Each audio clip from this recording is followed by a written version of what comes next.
நாங்கள் மோடியின் குடும்பம் என்று மத்திய அமைச்சர்கள் மற்றும் பாஜகவினர் எக்ஸ் தளத்தில் பதிவிட்டு வருவது ட்ரெண்ட் ஆகி வருகிறது. பீகார் மாநிலத்தில் ராஷ்டிரிய ஜனதா தளம் கட்சியின் சார்பில் நடைபெற்ற பொதுக்கூட்டத்தில் பேசிய லாலு பிரசாத் யாதவ் அண்மை காலமாக பிரதமர் மோடி குடும்ப அரசியல் கட்சிகளை விமர்சித்து வருவதாக தெரிவித்தார். பிரதமர் மோடிக்கு குடும்பமோ குழந்தைகளோ ஏன் இல்லை என்பதை முதலில் அவர் தெளிவுபடுத்த வேண்டும் என குறிப்பிட்டார். குடும்பமே இல்லாத பிரதமர் மோடி அதிக குழந்தைகளை கொண்டிருப்பவர்களை வாரிசு அரசியல் என விமர்சிப்பதாக லாலு பிரசாத் தெரிவித்தார்.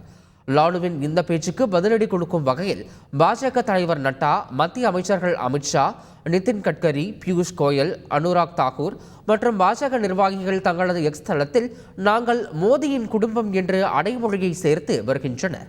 2024 மக்களவைத் தேர்தலை முன்னிட்டு பதிவிட்ட இந்த அடைமொழி தற்போது பேசுபொருளாக இருப்பதோடு ட்விட்டரிலும் ட்ரெண்ட் ஆகி வருகிறது. செய்திகளை உடனுக்குடன் தெரிந்து கொள்ள உடனே சப்ஸ்கிரைப் பண்ணுங்க.